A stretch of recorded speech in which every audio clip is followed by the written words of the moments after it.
السلام علیکم ورحمۃ اللہ وبرکاتہ نحمده ونصلی علی رسولہ الکریم اما بعد فاعوذ باللہ من الشیطان الرجیم بسم اللہ الرحمن الرحیم رب اشرح لی صدری ویسر لی امری واحلل عقدۃ من لسانی یفقہوا قولی۔ حیض سے پاکیزگی حاصل کرنے کے بعد اگر خاکی یعنی براؤن یا زرد یعنی یلوش پانی خارج ہو تو دوبارہ غسل کرنے کی ضرورت نہیں۔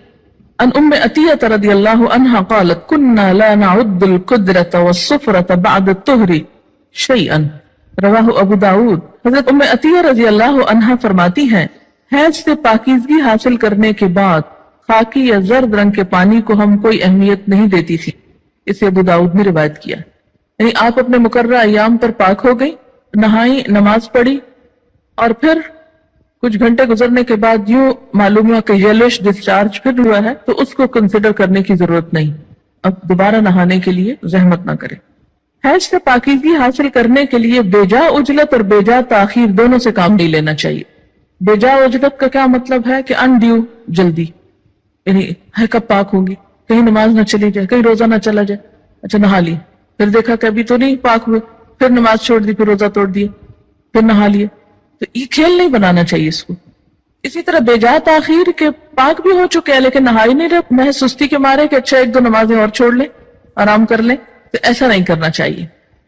غسل حیض میں تاخیر ہونے پر قضا نمازیں ادا کرنا چاہیے، یعنی اگر کسی وجہ سے پانی ختم ہے، پانی نہیں ہے، یا کئی سفر کی حالت میں ہے کہ ٹائم پہ نہیں پہنچے آپ کہ نہا سکیں، یا کوئی وجہ بن گئی، یعنی جان بوجھ کے نہیں ہو گیا ایسے، تو پھر کیا ہے، جب نہا چکے تو پچھلی نماز لوٹائیں۔ كن النساء يبعثن إلى عائشة رضي الله عنها بالدرجة فيها الكرس فيها السفرة فتقول لا تعجلن حتى ترين القصة البيضاء تريد بذلك الطهر من الحيضة، رواہ البخاری۔ خواتین رسول اللہ صلی اللہ علیہ وسلم کی زوجہ محترمہ سیدہ عائشہ رضی اللہ تعالی عنہا کے پاس ڈبیا میں روئی رکھ کر بھیجتی جس میں ابھی کچھ زردی باقی ہوتی، تو حضرت عائشہ فرماتی جب تک صاف شفاف پانی نہ دیکھ لو اس وقت تک طہر حاصل کرنے کے لیے جلدی سے کام نہ لیا کرو، یعنی جب تک بالکل صاف نہ ہو جائے انسان اس وقت تک نہانے میں جلدی نہیں کرنی چاہیے۔ سیدہ عائشہ رضی اللہ تعالی عنہا کی مراد حیض سے طہارت حاصل کرنا ہوتی تھی۔ القصۃ البیضاء کا لفظ دیکھ رہے ہیں یہاں پر آپ عربی عبارت میں، یہ انہوں نے معیار بتایا، حتی ترینا القصۃ البیضاء، وائٹ ڈسچارج۔ قتادہ سے روایت ہے کہ انس ابن مالک رضی اللہ تعالی عنہ نے ان سے حدیث بیان کی کہ ام سلیم رضی اللہ تعالی عنہا نے رسول اللہ صلی اللہ علیہ وسلم سے پوچھا اگر عورت خواب میں دیکھے وہ جو مرد دیکھتا ہے، آپ نے فرمایا جب عورت ایسا دیکھے تو غسل کرے۔ ام سلمہ رضی اللہ تعالی عنہا نے کہا کہ مجھے شرم آئی، میں نے کہا ایسا کیا ہوتا ہے، یعنی عورت کو بھی احتلام ہوتا ہے؟ رسول اللہ صلی اللہ علیہ وسلم نے فرمایا بے شک ایسا ہوتا ہے، ورنہ بچہ عورت کے مشابہ کیوں کر ہوتا ہے؟ آپ نے فرمایا مرد کا نطفہ سفید اور گاڑھا ہوتا ہے جبکہ عورت کا نطفہ پتلا اور زرد ہوتا ہے، دونوں میں سے جو بھی غالب آ جائے بچہ اسی کے مشابہ پیدا ہوتا ہے۔ اسے مسلم نے روایت کیا ہے۔ منی خارج ہونے پر غسل واجب ہو جاتا ہے۔ غسل جنابت میں پہلے دونوں ہاتھ دھونے چاہیے، پھر طہارت حاصل کر کے وضو کرنا چاہیے۔ عن عائشہ رضی اللہ عنہا ان رسول اللہ صلی اللہ علیہ وسلم كان اذا اغتسل من الجنابة بدأ فغسل يديه قبل ان يدخل يده في الاناء ثم تودأ مثل وضوئه للصلاة، رواہ مسلم۔ حضرت عائشہ رضی اللہ تعالی عنہا سے روایت ہے کہ رسول اللہ صلی اللہ علیہ وسلم جب غسل جنابت کرتے تو برتن میں ہاتھ ڈالنے سے پہلے دونوں ہاتھ دھوتے، پھر نماز کی طرح وضو کرتے، پھر غسل فرماتے۔ اسے مسلم نے روایت کیا ہے۔ غسل جنابت کا مسنون طریقہ یہ ہے، عن عائشہ رضی اللہ عنہا قالت کان رسول اللہ صلی اللہ علیہ وسلم اذا اغتسل من الجنابة يبدأ ويغسل يديه ثم يفرغ بيمينه على شماله فيغسل فرجه ثم يتودأ وضوءه للصلاة ثم يأخذ الماء فيدخل أصابعه في أصول الشعر حتى إذا رأى أن قد استبرأ ثم حفن على رأسه 3 حفنات ثم أفاض على سائر جسده ثم غسل رجليه متفق علیہ۔ حضرت عائشہ رضی اللہ تعالی عنہا سے روایت ہے کہ جب رسول اللہ صلی اللہ علیہ وسلم غسل جنابت فرماتے تو پہلے اپنے دونوں ہاتھوں کو دھوتے، پھر دائیں ہاتھ سے بائیں ہاتھ پر پانی ڈال کر استنجا کرتے، یعنی استنجا کے لیے بایاں ہاتھ استعمال کرنا چاہیے جبکہ پانی دائیں ہاتھ سے ڈالنا چاہیے، پھر نماز کی طرح کا وضو کرتے۔ اس کے بعد ہاتھوں کی انگلیوں سے سر کے بالوں کی جڑوں کو پانی سے تر کرتے، یعنی پورے سر کی سکن اور بالوں کی جڑیں اچھی طرح ویٹ ہونی چاہیے، دھلنی چاہیے۔ 3 لپ پانی سر میں ڈالتے، یعنی 3 times ایٹ لیسٹ سر پہ پانی پور کرتے، اور پھر سارے بدن پر پانی بہا دیتے، آخر میں پھر پاؤں دھوتے۔ اسے بخاری اور مسلم نے روایت کیا ہے۔ پاؤں دھونے کی حکمت کیا ہے؟ اس لیے کہ کچی زمین ہوتی تھی اور نہاتے وقت پانی جب زمین پہ پڑتا تو چھینٹے دوبارہ پاؤں پنڈلیوں تک آ جاتے، تو اس سے آخر میں پھر پاؤں دھو لیتے اور مکمل طور پر پاک ہو جاتے۔ قال ابن عباس رضی اللہ عنہما تغتسل وتصلی ولو ساعة من النهار ويأتيها زوجها اذا صلت الصلاة اعظم، رواہ البخاری۔ حضرت عبداللہ بن عباس رضی اللہ تعالی عنہما فرماتے، یہ دونوں اب صحابیوں کے فتوے ہیں کہ مستحاضہ حسب عادت ایام حیض کے بعد غسل کر کے نماز پڑھے۔ مستحاضہ کون ہوتی؟ حیض کے علاوہ جو بلیڈنگ ہوتی ہے بیماری کے طور پر، وہ استحاضہ کہلاتی ہے، یعنی سارا مہینہ سپاٹنگ ہوتی رہتی ہے۔ تو اس میں کیا ہے کہ جو حیض کے ایام ہیں جن میں بلیڈنگ فرق ہو جاتی ہے، مثلا تھکنس ہے یا اس کی اور علامات معلوم ہوتی ہیں، یا اس بیماری کے شروع ہونے سے پہلے ایام حیض کی جو ڈیٹس تھی یا جو عادت تھی اس کے مطابق نہا لے اور باقی دنوں میں نماز پڑھتی رہے، خواہ سپاٹنگ ہوتی ہے۔ حضرت عبداللہ بن عباس فرماتے ہیں کہ مستحاضہ غسل کر کے نماز پڑھے خواہ ان کی 1 گھڑی باقی ہو، مثلا سورج غروب ہونے میں 5 منٹ ہے اور اب وہ نہا کر نکلی تو پڑھے اثر۔ جب عورت نماز ادا کر چکے تو پھر شوہر اپنی بیوی سے صحبت کر سکتا ہے، کیونکہ نماز افضل ہے، اسے بخاری نے روایت کیا ہے۔ حائضہ پاکیزگی کی حالت میں جس نماز کے اول یا آخر وقت میں سے ایک مکمل رکعت ادا کرنے کا وقت پالے، اس وقت کی قضا نماز اسے ادا کرنی چاہیے۔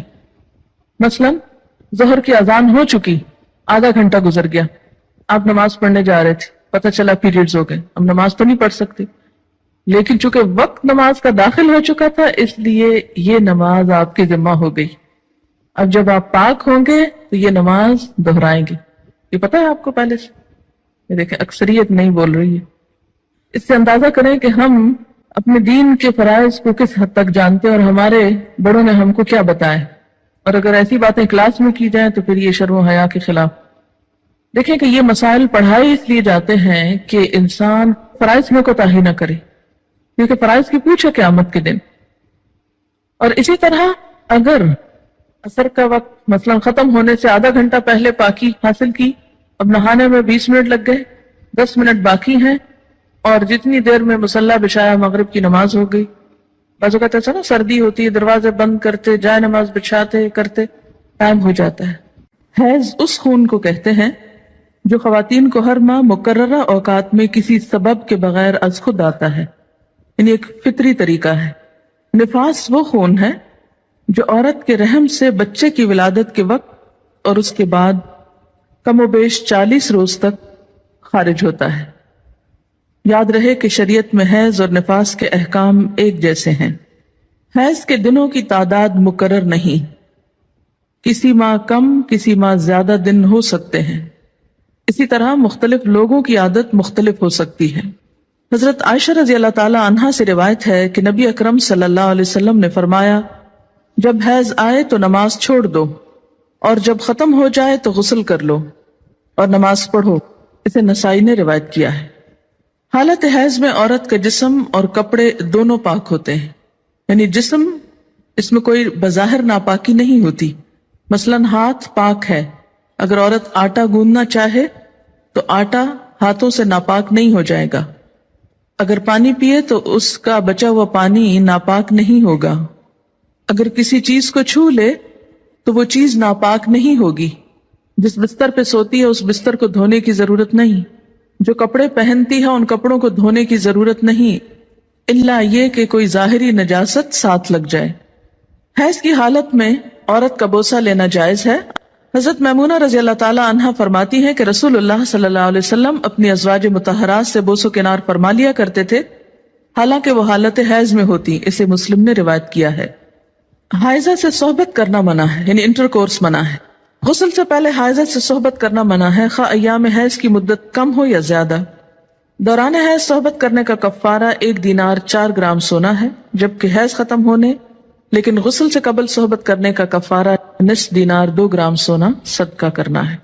حضرت ابو ہریرہ رضی اللہ تعالی عنہ کہتے ہیں کہ رسول اللہ صلی اللہ علیہ وسلم نے فرمایا، جو شخص حائضہ سے صحبت کرے یا عورت سے دبر کے راستے سے صحبت کرے، عمل قوم لوط کی طرح، یا نجومی کے پاس قسمت کا حال معلوم کرنے آئے، تو اس نے گویا محمد صلی اللہ علیہ وسلم پر نازل شدہ تعلیمات کا انکار کیا۔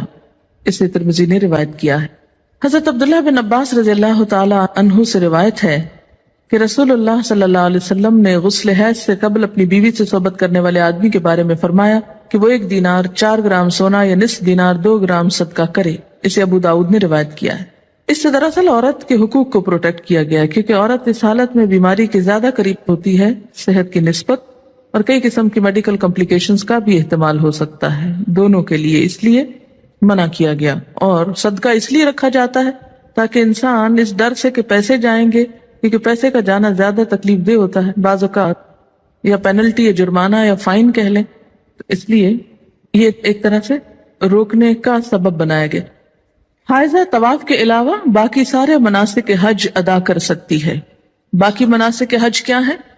مثلا احرام پہننا، اسی طرح عرفات جانا، مینا جانا، کنکریاں مارنا، یہ تمام چیزیں درست ہیں، لیکن طواف نہیں ہو سکتا۔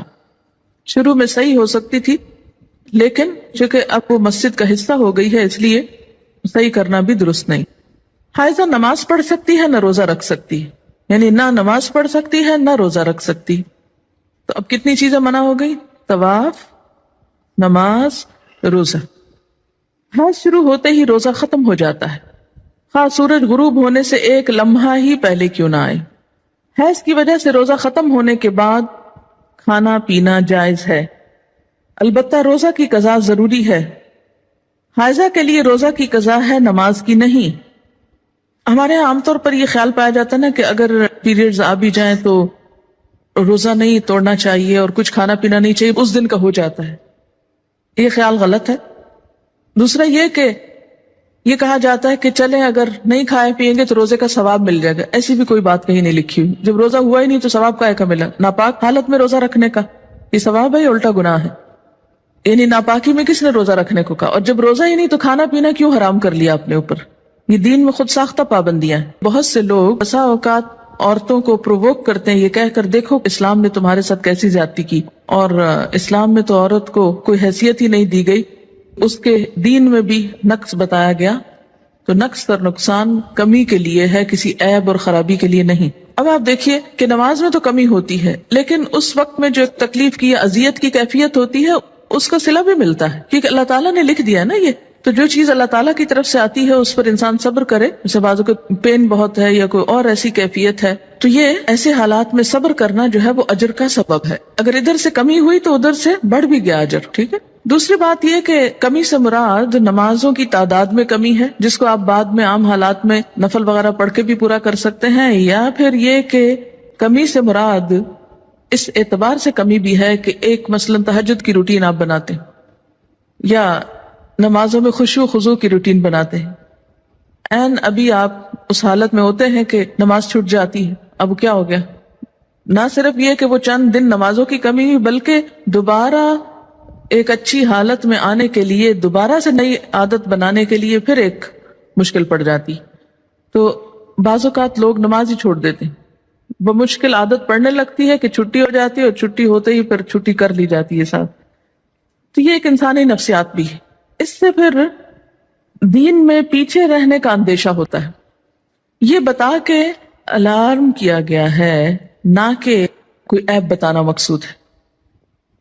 کہ اگر آپ کو یہ بتایا جائے کہ آپ کے بزنس میں یا فلاں چیز میں کمی ہو جاتی ہے اس چیز سے، تو آپ کیا سوچتے ہیں؟ بزنس چھوڑ دو؟ کام ہی چھوڑ دوں؟ نہیں، آپ سوچتے اچھا اس کمی کو پھر اور کہاں سے پورا کروں. کسی بھی چیز میں جب کسی بھی چیز کی کمی کا سبب بنتا ہے اور اس کو بتایا جاتا ہے یہ کمی ہونے لگی ہے، مثلا اگر کسی کو بتایا جائے کہ مارکیٹ میں فلاں پروڈکٹ نہیں آ رہی ہے جس کی وجہ سے فلاں کی سیل پر اثر پڑ جائے گا اور ایک دم کمی ہوگی، بزنس ڈاؤن ہوگا، تو انسان مایوس ہو کے بیٹھ نہیں جاتا بلکہ کچھ اور سٹرگل شروع کرتا ہے کہ کسی اور طریقے سے کمی پوری کی جائے. تو یہاں بھی جب یہ بتایا گیا کہ میں نقصان دین ہاں، تو اس کا مطلب یہ ہے کہ اس کمی کو کسی اور طریقے سے پورا کیا جائے. یہ ایک خیرخواہی بھی ہو سکتی. اگر کوئی عورت رمضان میں فجر کی اذان سے پہلے حیض سے پاک ہو جائے اور غسل کا وقت نہ ہو تو پہلے روزہ رکھ کر بعد میں غسل کر سکتی. لیکن اگر اذان کے بعد پاکی ہوئی ہے، یعنی بعد میں بھی سپاٹ لگا ہے اور سورج نکلنے کے بعد آپ پاک ہو رہے ہیں اور نہا رہے ہیں اور روزہ آپ صبح سے رکھ چکے ہیں، تو وہ روزہ نہیں ہوتا. کپڑے پر حیض کے خون کا داغ لگ جائے تو اتنی جگہ دھو کر اسی کپڑے پر نماز ادا کی جا سکتی ہے. حائضہ کے لیے مسجد میں ٹہرنا جائز نہیں، البتہ گزر سکتی. حالت حیض میں جائے نماز کو ہاتھ لگانا، جائے نماز پر بیٹھنا، ذکر کرنا اور تسبیح اور تحلیل نیز دعا وغیرہ کرنا جائز ہے. کہ بعض اوقات لوگ تسبیح نہیں اٹھاتے یا جائے نماز نہیں اٹھاتے، تو یہ بات درست نہیں. حضرت ام عطیہ رضی اللہ تعالی عنہا سے روایت ہے کہ رسول اللہ صلی اللہ علیہ وسلم نے حکم دیا کہ دونوں عیدوں کے دن ہم حیض والی اور پردہ نشین یعنی تمام عورتوں کو عیدگاہ لائیں تاکہ وہ مسلمانوں کے ساتھ نماز اور دعا میں شرکت کریں. البتہ حیض والی عورتیں نماز نہ پڑھیں. اسے بخاری اور مسلم نے روایت کیا ہے. عید کے موقع پر نماز کے لیے سب کو نکلنے کا حکم دیا گیا، جس میں حیض والی اور پردہ نشین عورتوں کو بھی کہا گیا کہ نکلیں. جو کبھی نہیں نکلتی وہ بھی نکلیں تاکہ مسلمانوں کے ساتھ نماز اور دعا میں شرکت کریں. البتہ حیض والی عورتیں نماز نہ پڑھیں. تو اس سے کیا پتہ چلتا ہے کہ عیدگاہ تک جانا، وہاں بیٹھنا اور دعا میں شریک ہونا ایسی عورتوں کے لیے بھی جائز ہے. حیض کا خون نہ لگے تو حائضہ کے کپڑے پاک رہتے ہیں جنہیں دھوئے بغیر نماز پڑھی جا سکتی.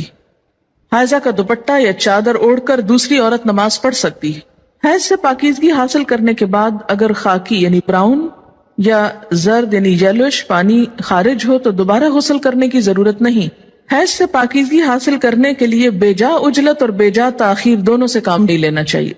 بے جا عجلت کا کیا مطلب ہے کہ انڈیو جلدی، یعنی ہے کب پاک ہوگی، کہیں نماز نہ چلی جائے، کہیں روزہ نہ چلا جائے.